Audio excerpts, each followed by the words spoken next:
recording. Okay, so tell me, what is this? This is our third session?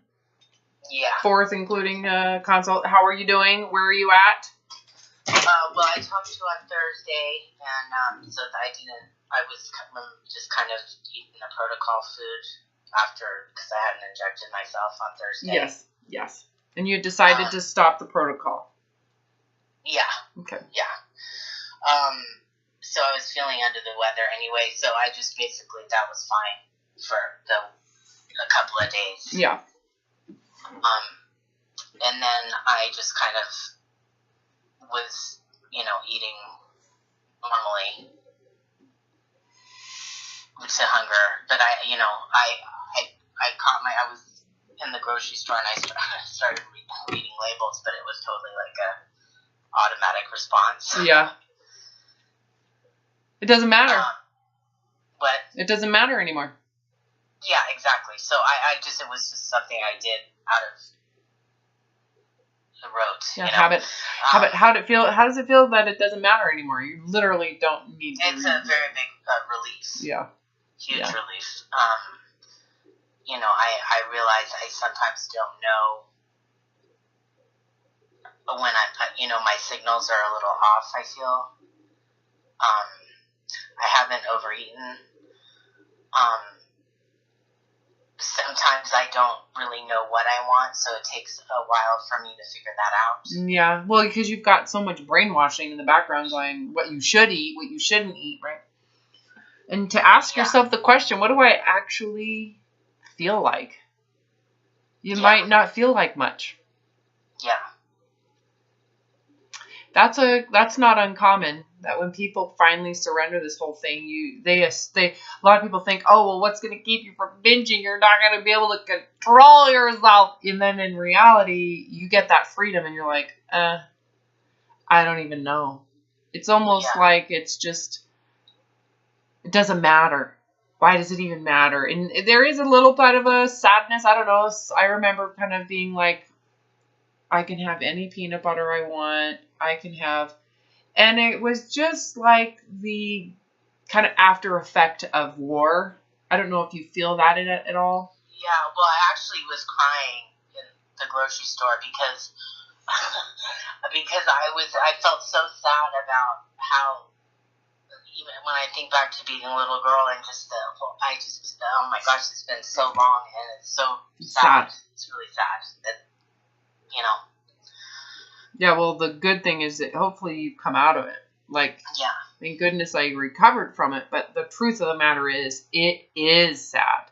It is. It just is so sad. I don't know what's the other word to say it. I remember feeling that way. Like, that was, but it's over. It's over. Yeah. Yeah. So now you're it sounds like you're going back and grieving how terrible it was. Yeah, for sure. No. Yeah. But not feeling sorry for yourself. I assume you don't. It's not in a, poor me, my life was horrible. It's just sad that all this time spent, abusing myself and just being brainwashed, Well, and you were so innocent. Yeah, exactly. It's so innocent. It's the whole thing, really, when you think about it, is innocent. I have a couple people on Facebook that have been followers of mine for years and years. And anyways, and this one lady's like, oh my God, I've never been a label reader. I can't even tell you how much crap is in our food. And I just felt sad for her. Yeah. Oh, she has no idea what she's stepping into. So innocent. Yeah. Total and complete innocence is what I see. Yeah. Naive, innocent, and she's about to get chewed up and spit out. Yeah. And she's recovering, alcoholic. So she just transferred her problem. She didn't see it. Oh, I see. So, yeah. She's in it. She's now, there's no way out of this one, isn't there? Except for the bottom. Yeah.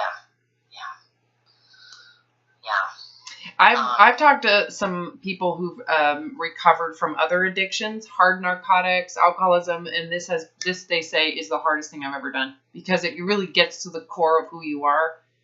It's so easy to transfer issues when you're blaming it on a substance. Yeah. And in this case, you can only blame it on food for a little bit because you inherently, there's something inside that knows that's bullshit. But it'll take advantage of that, blaming it on food. Because it means that you have an excuse if you want to eat, because it's my genetics. I'm addicted to food and sugar, Yeah. But you can't, that only lasts for so long before you have to face the truth if you really want to recover. Yeah. I know. Yeah. Anyways, I'm kind of going off on a tangent. So. No, you're not. But you're coming in and out a little bit. Okay. I just need to keep you close. Okay. So overall, how do you feel? Besides the grieving and kind of witnessing that sadness and the innocence of the whole thing, I know for me, when I did look at it, it was like I was such a precious girl, so good, so kind and loving and fun, and it's a very sad story when you look at the innocence and the perfectness of yourself, right? Yeah. That it gets so twisted and warped and dark and demonic, right? Yeah. For nothing. Yeah, for nothing. For nothing. It's all made up. It's fictition. It's fiction, but you believed it was real, and so you played with it, and you got sucked into this horrible, kind of sad story. But you're out. That's where there's the other side of this process too. There is some sadness to that innocence and the horror that occurred, but holy shit, how did you get out of it? You got out of it. You know how easy it would have been for you to not get out your entire life. Yeah. Do you feel like you're out of it, or do you still feel like you're in it? No, something happened to me then over the weekend as well that, like, I went to my niece's play, and I was very uncomfortable sitting on these chairs, and my legs fell asleep, and it was so cramped, and I was like, then I thought, oh God, I feel really big right now. So then that's what I kind of realized I was, starting to feel. That's when that's what happened, and I was like, kind of went there. So did you face it, or did you run away? Well, I'm not sure. Because if you want freedom, you have to be okay with that discomfort. Yeah. You have to really question. You have to look at the discomfort and ask, can I handle this? Can I handle this? Because if you can't, what's going to happen? Yeah, I'll go back on a diet. Yeah, for sure. It just goes around in circles. You'll go through another circle. It's these moments that you have to go, this is the moment. Those are the moments that you have to ask, is this as bad as I'm making it? Yeah. Is it as bad? If it had to be permanent, so go into the permanence. I think people become really uncomfortable with psychologically when they think they can fix it. And so what happens when you think you can fix it is you catastrophize what you're experiencing. Yeah, that's true, because I did break it down. I thought, well, I think everyone's probably uncomfortable here because these chairs are pretty small. And so well, go into the truth of the discomfort either way. What if it is because you're fat? Let's just don't hide from that. Yeah, it was. No, it was. I was just saying, I think I was, I don't know. Yeah. Yeah, so go there and then ask, can I accept this permanently? Because if your answer is yes, so go into the answer of yes. What does that mean for you? That means I'm okay with You're free. You're free. Yeah. If your answer is no, what happens? Then I'm not free. Well, how do you feel? It begins immediately, right? With that dissonance and the irritability, agitation. I just want to get out of here. I can't even. Oh yeah.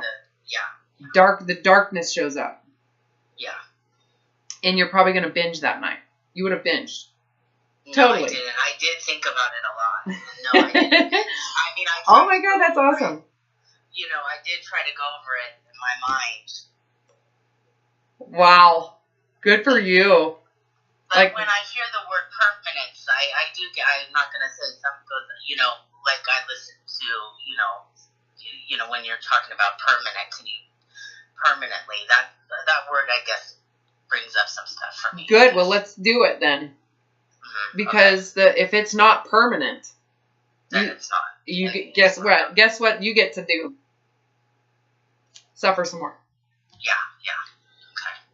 Okay. Right? What do you really want? What do you want? Tell me from your heart. Like, what do you really want out of this? You want to be free. Or do you want to be thin? Because you can't have both. Yeah. Which one is... Because I know you want to be thin. I know it. Mm-hmm. There's no reason to repress that. Yeah. Okay? But what do you really, really want? Because you can't have both. I think that's the other thing you might want to go into, because a lot of people work with me and they think they're going to get both when they work with me. Yeah, I can see that. Yeah. That's probably what's going on. Yeah. But if I can figure this out, I won't be binging anymore and I can lose some weight and my life will be better and I'll be happier because I'll be losing weight. Because I'll be thinner. Because I'll be healthier. Again, you see the mirage? Yeah. So what do you want? You can't have both. If you cannot accept being obese forever, permanently, imagine you get reincarnated. Boom, you're in another obese body. Next life, boom, you're in an obese body. Let's just do it. You'll never be free because you got to fix your body first. You got to make it work first. You got to be comfortable in your skin first. Yeah. What happens to your freedom? There's no freedom. What happens to that little girl? She's gone. She doesn't get to exist. Yeah. So you really need to go into this and face every ounce of it. Like, don't avoid any particular discomfort. Go into the worst case scenario permanently. Mother of the bride. Just everything you can imagine. Every single, going to the beach, being at a pool, someone's mocking you. I mean, every single, go into the worst case scenario. I went so big that I couldn't walk. Because that, to me, was equal to my misery and the thinness. So I went to equal opposite. Because to me, it was like, I am so miserable that I could handle so much weight that no one wants to hang out with me. I can hang so much weight, I can't move anymore. That to me is better because I'm literally paralyzed with this issue. Like, I have no soul. It's empty. There's no existence. I can't even appreciate birds. I can't even stop for 2 seconds because I got to burn more calories, right? Yeah. So that was me, and I had to go equal opposite, right? There is that part of this. So some people, they think their body is the worst case scenario. Get worse than that, right? Yeah. How miserable is the life you've been living, held hostage to?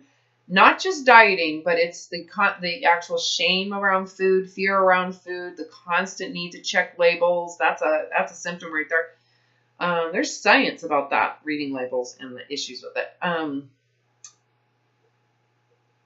Just everything that it entails. It's constant. Yeah, it's constant. The only time you feel good is if you're eating appropriately. Yeah. And you have to check your weight to make sure it's worth it. So then you got to wait for your weight. So you're constantly on pause and on hold and in misery and in shame and in loathing and the whole thing. Just the whole thing. It's not just the dieting. It's everything. Every waking moment, your weight is the center of your focus. Literally.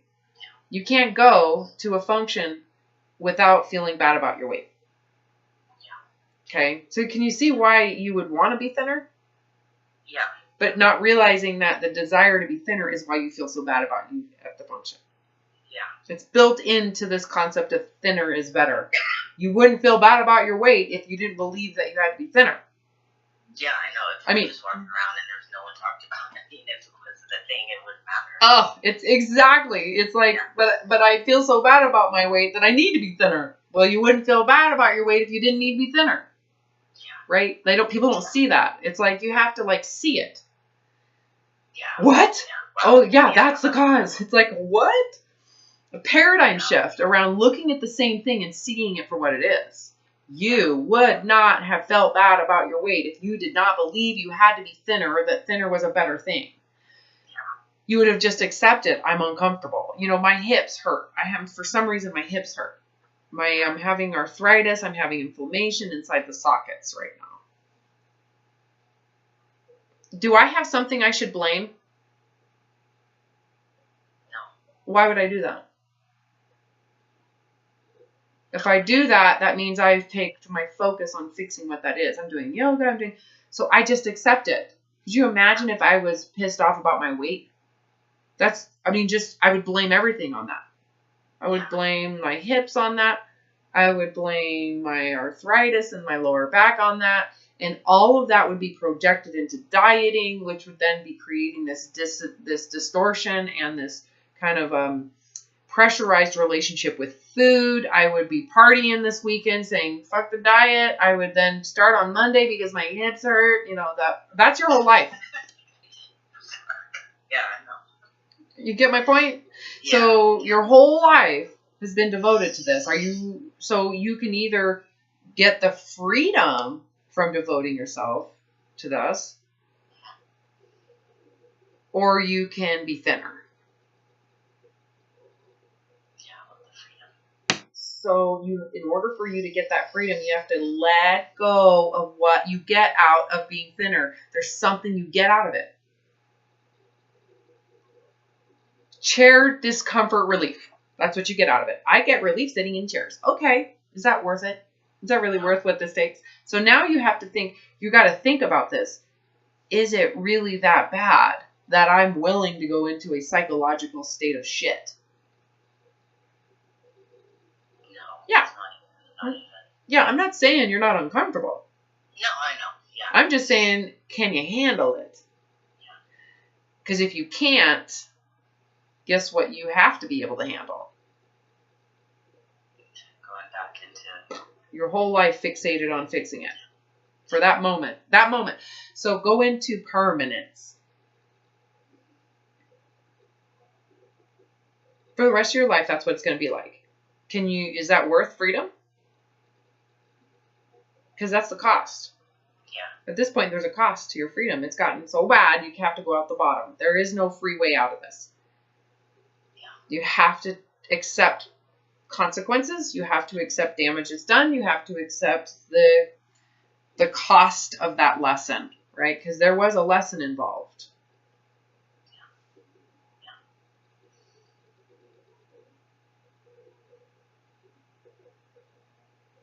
School of hard knocks, right? Yeah. Can you forgive yourself and be okay with it? Yeah, forgive myself for all I put myself through. Yeah, and can you forgive yourself for the state of the body that you're in? Because this didn't happen on its own. No, absolutely not. And it's only gotten worse. As you dieted. Well, yeah, but the less time I could be on a diet you know what I mean? Yeah. So I've gotten,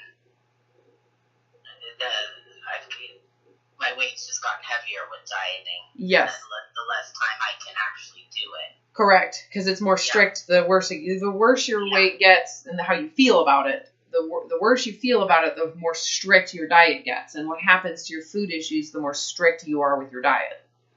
Yeah, so it's been the worst. Snowballs. It's been so bad the last few years. So. Well, let's take a step back. Can you have some compassion for the fact that you're not the only one that experiences that? It's like pretty much everybody in that state with that type of strictness, with that type of shame. Can you see how anybody would do? That's what would happen to everybody in that circumstance. Is it really you that sucks, or is it the fact that you're dieting that intensely? That intensity creates, like, you're walking on eggshells around binging. Yeah. And around every corner, because if you fail, you failed the whole day. Yeah, that's all or nothing, like you're saying. Because you've already failed. There's no hope for weight loss today. Yeah. And so that relationship with food becomes even more magnified. And that magnification, because you have to lose the weight, magnifies your need to restrict. So now you're restricting. Can you see how this is like, oh, holy shit, I am just an animal doing animal behavior under the circumstance. This concept of having to be thin to prove yourself is promoting this process. Yeah, it is so bad. Yeah. You can separate yourself from it. Should you feel bad that you got sucked into brainwashing and a cult of thin supremacy?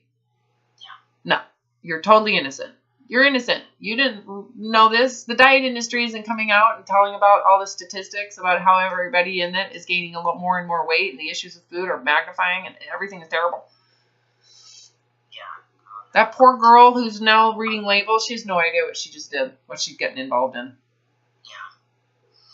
She's innocent, like I said earlier. So here you are. You're gonna have to be okay with what has happened. Yeah. To get out. Well, yeah, I feel compassion. I look back and I do have that for myself at this point. Yeah, for sure. So let's imagine this is a horrible marriage. Horrible marriage.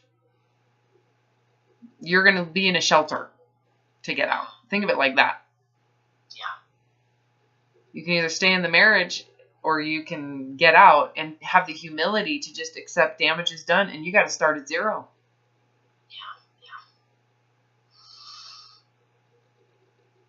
You don't even want to take the guy to court, right? Because I don't want to do it. I'm done. I'd rather have nothing.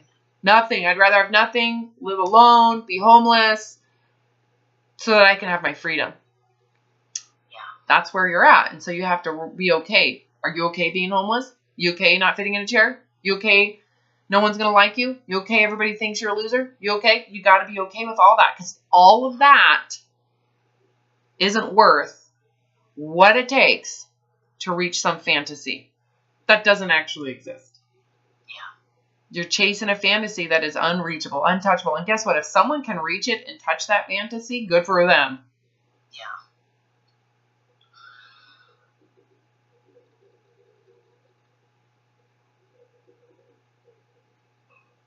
So if the cost of your freedom is that you accept a body unconditionally, is it really who you are? I mean, if you really think about it, is the state of the body you're in, is that really who you are?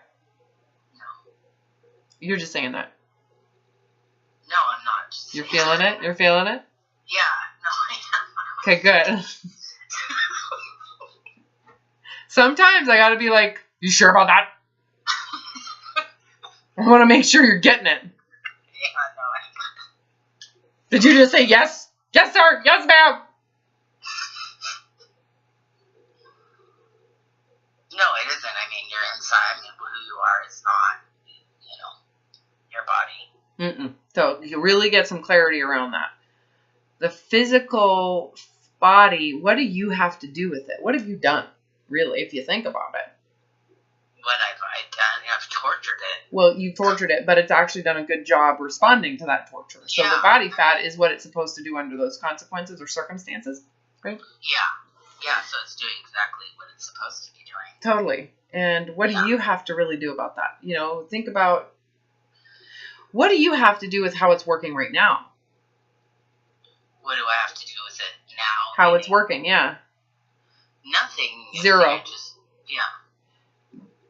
Think about it this way. Did you, when you were growing up, did you study and practice language so that you could speak English and work on memorizing words? And did you, focus on how to learn a language when you were a child learning to speak? English? No. Nope, it just happened. Yeah. There is no intellect going into how you learn to speak. It just happened on its own. Just think about that. Yeah, just like the body's doing what it does. It's doing everything. Yeah. You're doing nothing. Literally, you're doing nothing. How the tongue is working. Did you have to study how to roll it and how to do this and how to do that? No, just happened on its own. You might have had hearing and liked a sound or whatever, but when it came down to it, you didn't have anything to do with how the tongue developed. Nothing. You have nothing to do with that. It's all happening spontaneously.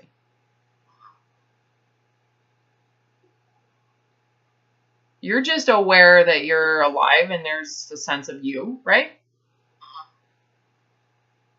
Did you even choose that? Nuh-uh.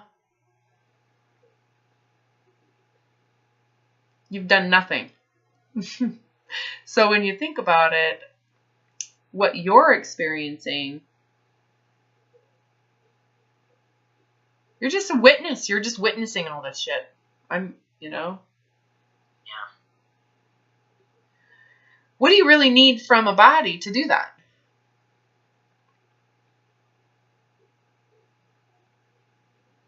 What do I need from it? To actually, it just is. Yeah. You just are conscious. You're here. What? I'm aware. I'm here. Holy shit. Something's working for me. It's doing everything for me. I don't even know how I woke up this morning. It just happened. I don't know why coffee tastes so good, but you know what? It does. Okay.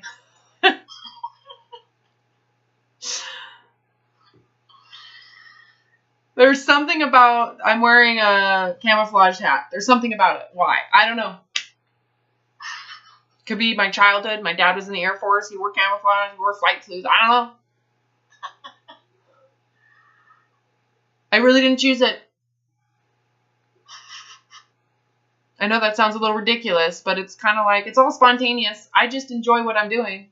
So what do I really need from this body? This was a very pivotal thought process for me, and it's going to be for you and everybody who's listening to this and anybody who's really contemplating, going back on a diet. What do you really need from this body for you to actually enjoy your life? Do you really need it to be thin? Because you're not going to ever enjoy your life.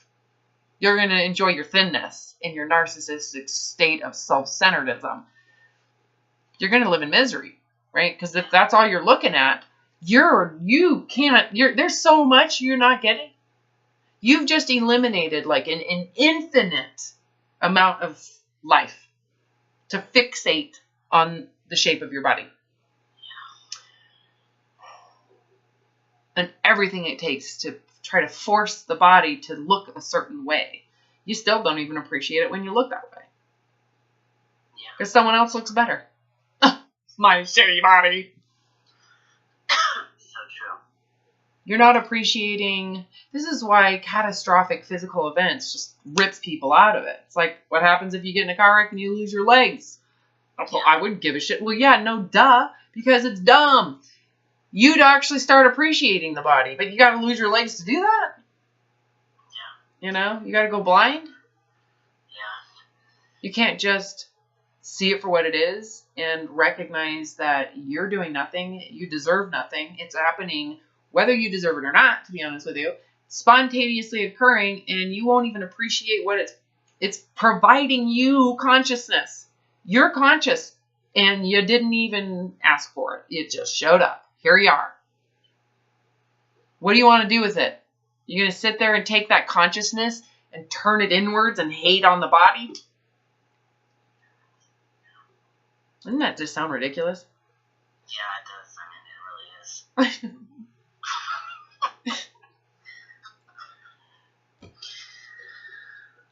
Yeah, well, when you put it that way, too. Yeah. I know. Someone else doesn't think you're thin enough. Wow. Okay, so should you let them have your body, the one that's giving you consciousness, your awareness? Should you do what they think you should do with the body so that they'll be happy with your body? Oh, that's ridiculous. Doesn't that sound even... Yeah, doesn't it just sound like, holy shit, if someone does that, there's something wrong with them. Yeah. Wow. Like, they think I should do with my body, the one that's providing me this free consciousness at no cost, okay? They think I should do what they want me to do with this body as if it's theirs. That means that they're claiming my body as their body. So crazy. Yeah, I'm their slave. And those are the people you're scared of. They're going to judge you. Oh my God, they're going to think I'm ugly. Well, good for them. Yeah. It's not their body. And if that's what they want to do with their consciousness, is filter everybody into beautiful and ugly, then good for them. Let them have it.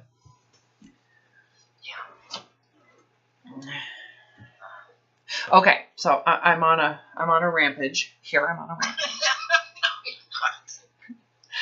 Frothing at the mouth around it. It's just like, oh my God. So when you're sitting in a chair and you feel that the chair is tight, and your jeans are tight, your clothes are tight. How should you feel about that? How should I feel about it? I should be okay with it. Yeah, it's part of having a body. It's part of, again, you realize that I'm going to go through menopause here. I'm 41. I'm probably already doing it. And I'm going to be like 100 pounds heavier. Good for me. I don't care. I'll adjust. I'm going to wear pants that are bigger. They're going to be bigger and bigger and bigger. Why? What does it do for me to not care? Well, it releases you. I can maintain my openness. I get to stay in this space of openness. If I start caring, what's going to happen to this space of openness? It's going to be restricted. You're going to be afraid. Well, it closes. Boom, it's gone. Because now everything is focused on how I don't like my body and how my body has to get fixed, right? If I care about my thinness, what happens to my openness? It's gone. Gone. I have to fixate on other people's thoughts about it, my thoughts about it. How am I going to keep it? What am I going to do? I've already given that up, right? So you got to get to where you're just accept things as they arise. Oh, this feels tight. Change your pants. Okay. Right then and there. Yeah. Find a skirt that's flexible. Yeah. Right then and there. You face it in the moment. Face it as it rises, you face it. As the chair gets tight, you face it. So what this work has done so far is I've been giving you these perceptions, and now you got to live with that, right? You get it cognitively, right? Now you have to face reality with this thought process. So I'm in a tight chair. I'm really uncomfortable. My hips are starting to hurt. Yeah, so you accept it as it arises. Because if you can't, what comes next? Well, then it goes back into... Yeah, your consciousness shifts accordingly, right? Yeah, and then I'll try to do something about it. Correct. And then your pressure with food goes up. Now what happens to your eating disorders? They go up too, right? Yeah. I mean, the other thing is, also, I guess those are physical things that make sense. So now, if anything happens, I just deal with it. As it arises, yeah. Because you know... I say, I don't have anything to wear. I need to go buy new clothes. Yeah. Right as it arises. You stop right then and there at a secondhand store. You stop right then and there at a Walmart or Target or wherever you want to go. You go online, you get on Amazon, you start ordering big lady clothes. Who cares? Yeah. You have to really, there is this balance around, am I willing to suffer over this? Is this, or can I accept the pain? Because some people are like, but that's suffering if you're fat. Well, sounds like you might want to suffer some more in your dieting, right? There's that balance around, have you suffered enough yet? Have you suffered enough yet to know that it's not worth it anymore? And I think you have. Yeah. Now you just have to apply this in a real, live. Yeah. Live. Yeah, absolutely. I feel like that's now, the physical, tangible thing that's happening to me. And then Well, yeah, because you chose to get off the protocol. You chose not to fix it. Yeah. So now you're facing the reality of it. Better. Food-wise, I feel, wow, I've never, eaten a piece of sourdough bread and not freaked out. Oh, God, and it's so good with salty butter on it. Oh, my God. There's something about sourdough bread with salty butter. I know. Oh. So, yeah, I mean, and I didn't overeat it, which was bizarre because usually I'd eat the entire loaf because I wasn't supposed to eat it. So it's just bizarre to have that feeling of, The completeness? yeah, I'm done. I had 2 slices and I was like, okay, and it's just weird, And it tastes so good. It tastes so good. Yeah, but you're not, you haven't done anything wrong. Yeah. You probably didn't have to justify it to start with. It's not like you're going, well, I guess I can have some sourdough bread because Robin said I can have some, but I only have 2 slices. You're not dieting. No, I know. So it's real strange. It's a strange, it's like a bizarre universe, Yeah. No, it is. Because it's like, I don't have to do, it is kind of a weird release. Yeah. It's a weird release because there was so much tension and volatility before around what you can't do, what you shouldn't do, what you've done wrong, how you ruined it. And then there's that extravaganza of, oh my God, I get to have freedom to eat without shame. Go, go, go, go, go, go! Right? And then the next day, walking on eggshells. Oh my God, I can't believe it. Oh my God. And then you're doing it again. It's freaking nuts, right? And all of a sudden, you're done and you're eating the same food you would have binged on, and there's nothing. It's like silence. It's like there's no turmoil. There's no waves. It's like beautiful, pristine water with nothing. How is that happening? Why isn't there this chaos? Yeah. Lightning and it's gone. It's amazing how the brain works. This is a great example in terms of you just observing what happens when food is no longer threatening. What happens when food is abundant, there's enough, you can get more, and it's not dangerous. That sourdough bread was not dangerous in the moment.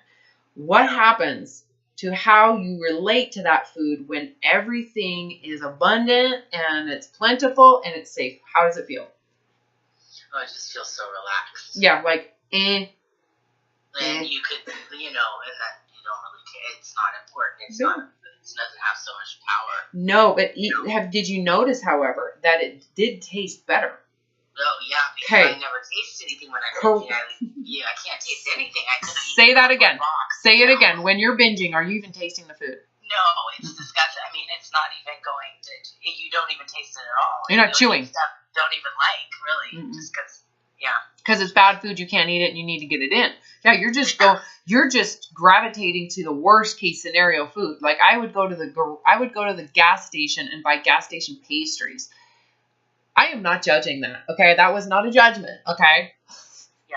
But that is just no. Yeah. No, I know. I'd rather have like a really good glass of Cabernet and a fabulous cheese. Or like sourdough bread with butter on it. So you take the time to toast it, right? And you're going to put that butter on every ounce, every corner of that toast. He said, well, that type of patience, you're not going to have that with a binge. You don't have time for that shit. So you're going I went straight for cereal, like peanut butter cereal. Like you'll never forget that feeling of what a binge feels like. You'll never forget it. Chaos, euphoria, because you finally get freedom. You don't have to feel bad about anything, but you're shoving shit in your face. You're shoveling it in your face over and over again because you got to get back on the diet like now. Yeah, like yesterday. Yeah, so exactly. Where now it's gone, right? There's nothing coming. There's nothing going. There's no shame. There's no guilt. You didn't do anything wrong. You've already and the only way you get that, by the way, is to accept that you're going to gain weight. So you've already accepted this. That's how you get the freedom. It's like, it's already failed. I've already failed, and there is no recovery from this. Complete and total failure permanently. The permanence of that. Tell me how that feels to know you have completely and forever failed the diet. You will never have to diet again because you've already failed it. You failed permanently. Now what? Well, that feels like a relief. There's no pressure. Forever. The pressure, the pressure always was so intense that, the stress of all the time is terrible. Oh yeah, because you couldn't admit the failure. Even though you felt like a failure, you had to fix it because you couldn't admit failure. Well, what if you suck? This was our last session. Yeah, and I went over that. That was so freeing because I think that helped really with when I was coming off the protocol. That I just suck at everything. I suck as a parent. Isn't that amazing? Yeah. I know. It's like, why don't they teach this in therapy school? Like, they need to teach this because it's so genius. It's true. It removes the pressure that I put on myself for so many different things. It's like so exhausting. Yeah. Well, we have to, admit that it's not just you suck and you failed. It's I suck, I failed, and I'm okay with that. Yeah. That's the key. If you're not okay with it, then there's shame. Then there's hiding. Now you're in shrinking mode. You're in that survival fight or flight. Yeah. Either you're blaming someone and you're angry about it as a victim, or you're hiding and shrinking in shame and apathy. I'm a total failure. So when you say, you know what, the truth of the matter is, what all the effort I've put into this, all of the dedication, all of the obsessiveness wasn't enough for success. Do you really want success if it requires more than what you've already done? Me neither. I came to that too. It was like, if what I am doing is what it requires to be successful, I would rather shoot myself in the head. Yeah. Well, that's... Just imagine what it took to get there. Just imagine what it took to get there. Right? Yeah. So then you go into, if I can't have a piece of sourdough toast, do I really want success? Do I really want superiority? If I cannot have a piece of sourdough toast without shame or guilt, do I really, really want it?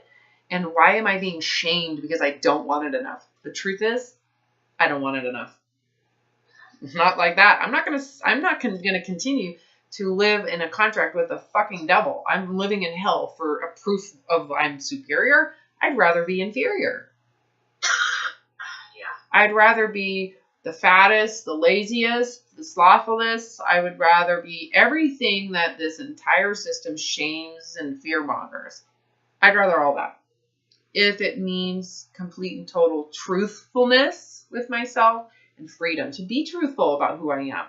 I'd rather everybody think I don't listen to the right music. I'm not wearing the right amount of makeup. I should cover up this zit right here. I'm not going to do that. I'm not wearing the appropriate attire. I don't look professional. I'm not professional enough for what I'm doing. You know it's true what I just said. That's not, it's true. I'm not professional enough. I had someone comment once, it was really cute, because they thought I was a therapist. No therapist should ever say,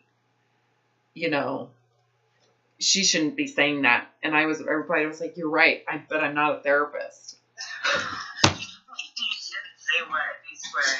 No, I've been criticized about that, and I don't care because it feels good. Okay, I feel good. No, it was something about she's a raging bulimic. Oh, and you shouldn't say raging. Yeah, and I was like, God, you're right, but I am one and a recovered one, so I guess that gives me a free pass. That's hilarious. I know. As she's listening to all my YouTubes and grasping all of what I'm saying, she's going to sit there and go, you can't say that. And I was like, again, well, the thing is that you're probably right. If I was a registered therapist, I mean, seriously, I should get my license completely removed for the shit I've said to my clients. It's the truth. Oh, no. Well, this is great therapy. I wouldn't call it therapy, but yeah. It's, right? I'm not a therapist. I'm just a random schmuck trying to help people.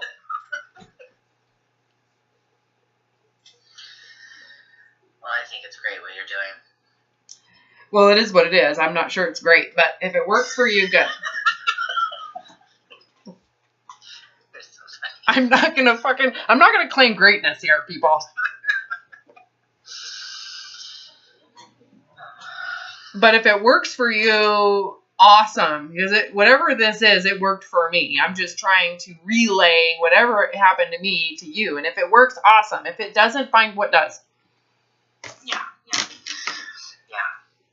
So when you were going through, before you tried to kill yourself, did you get these steps, or it came to you kind of? It happened in...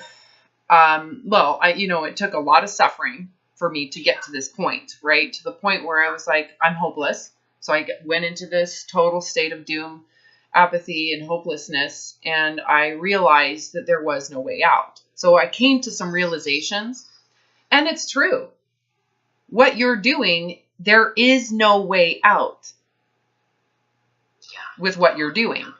So I came to that, and I realized the only way, because it was so hard, that life was so intense for me that I looked forward to going to sleep at night.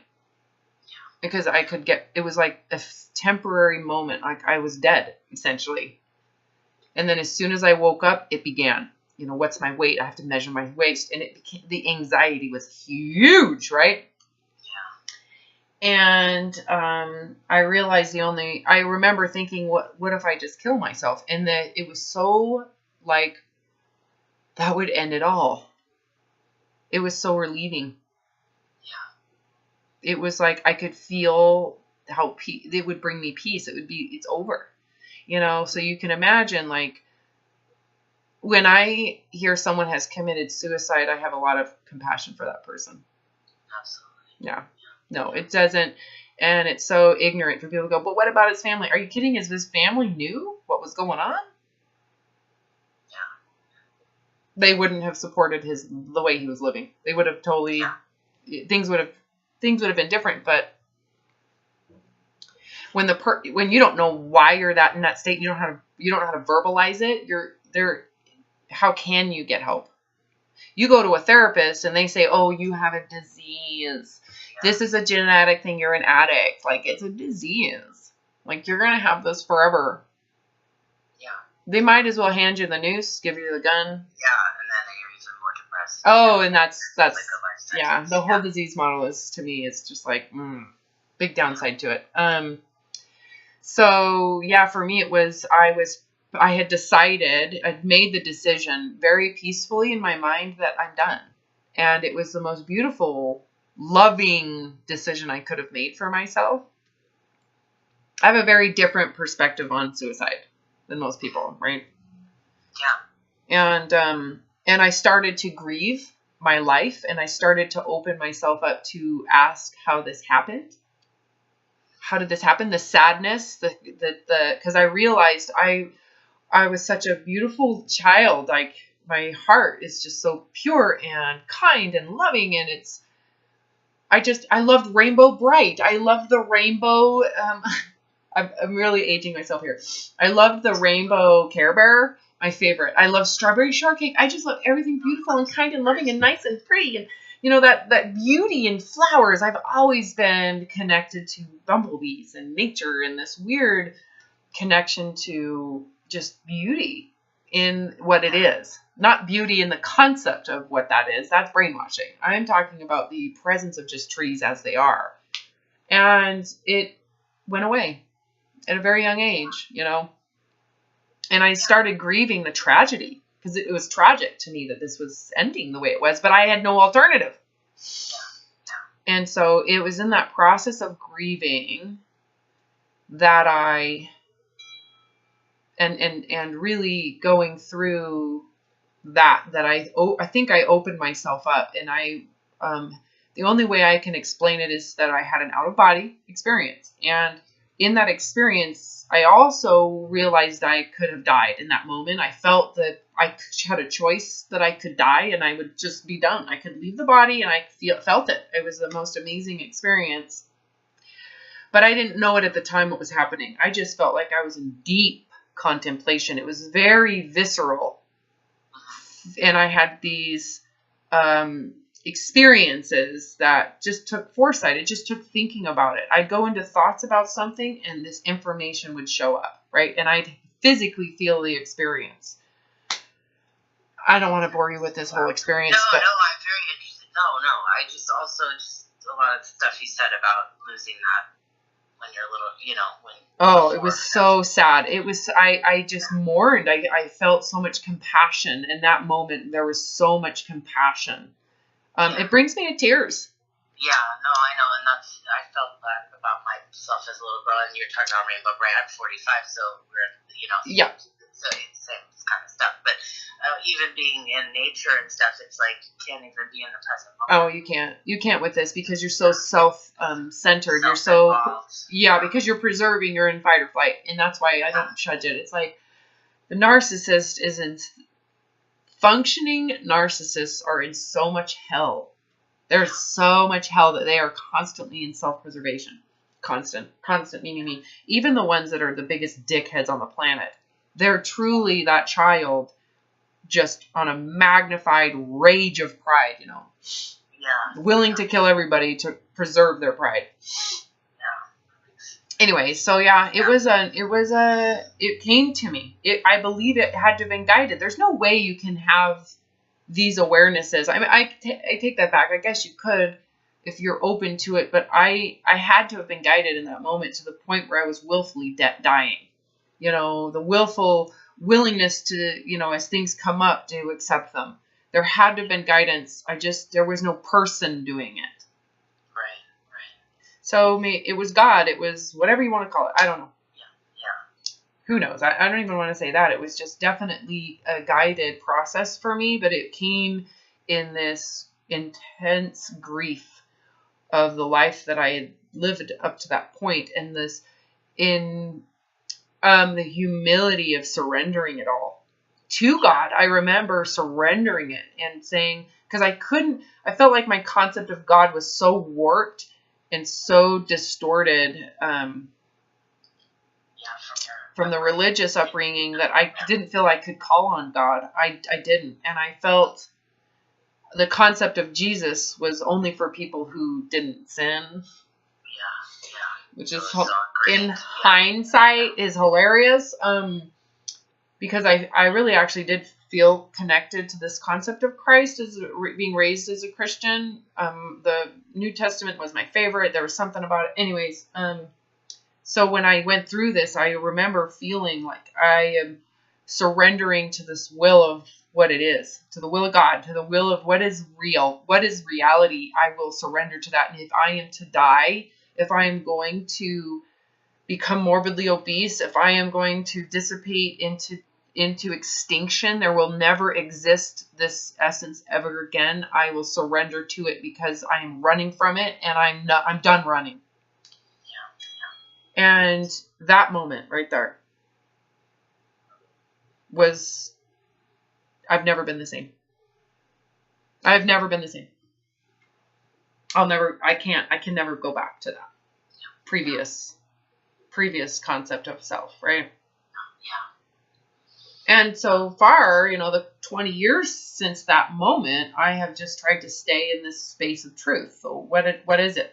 You know, it's just stay present and don't attach to anything and don't identify by any of it, you know.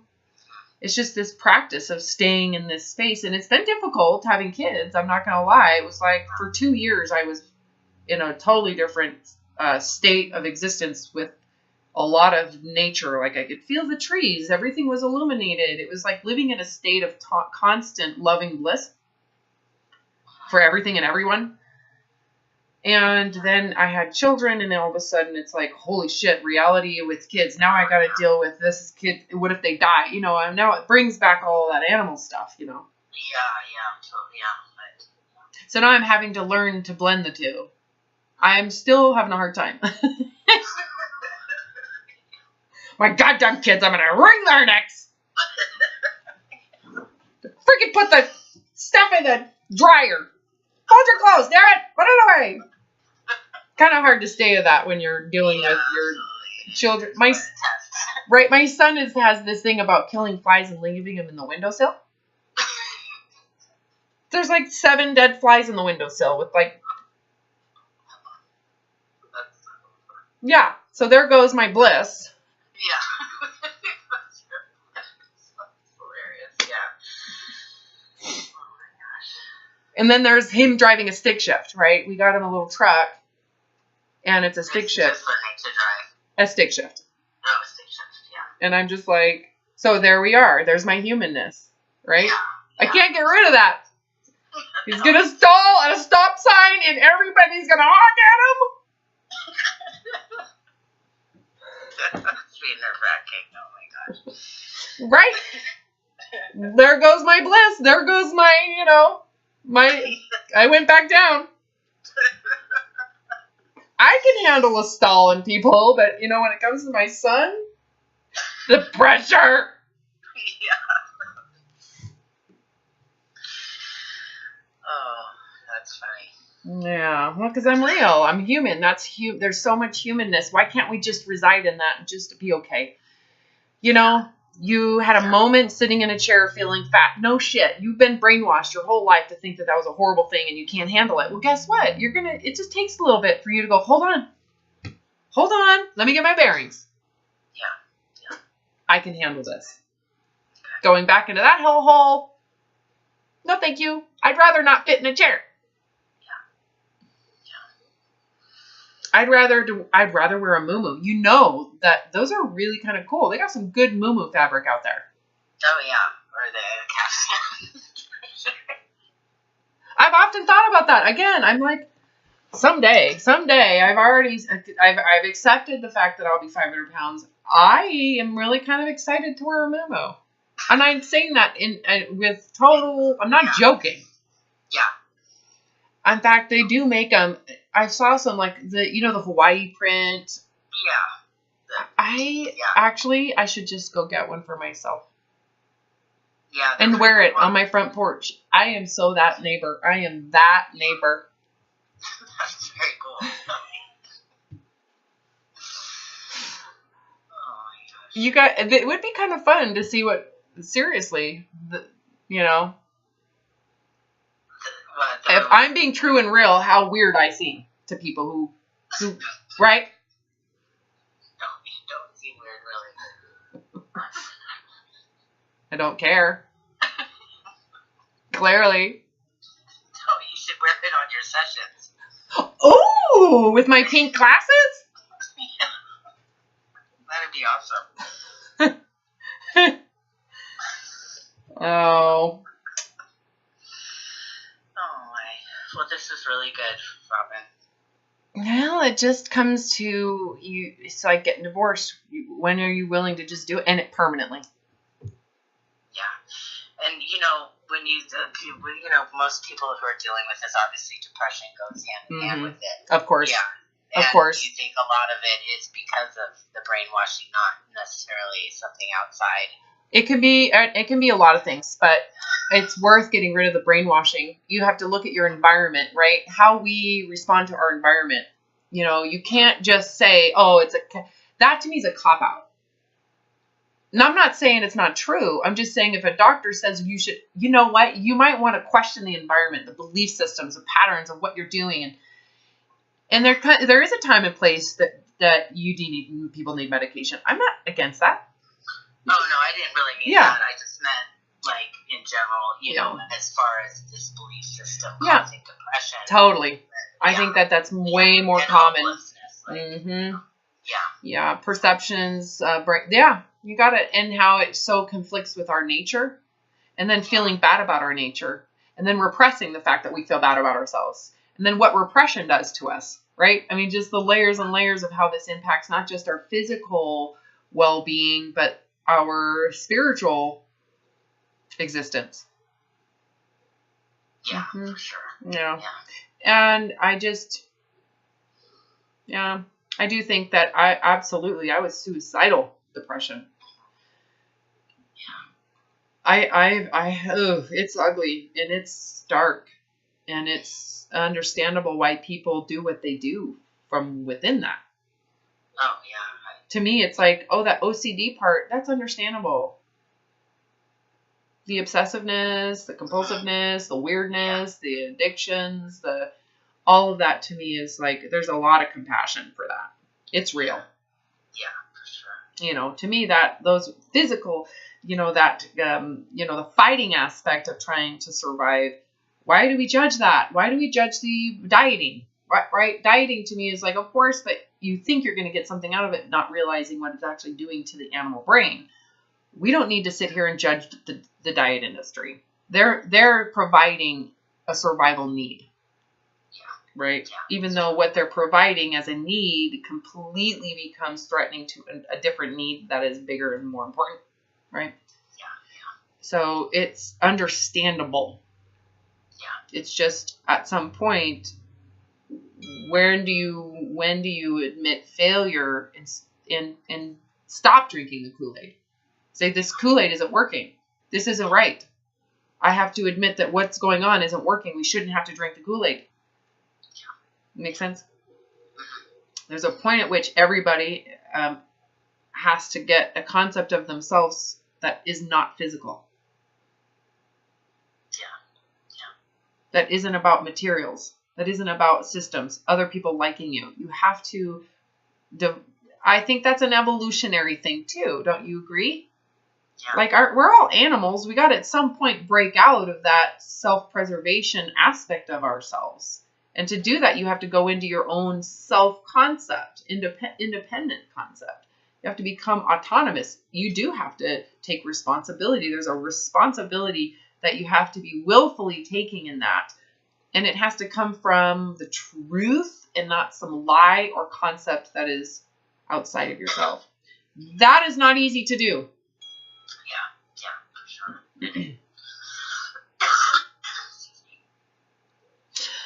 All right. Well, you're kicking ass. Keep on doing what you're doing, and let's schedule to follow up. Let me stop this.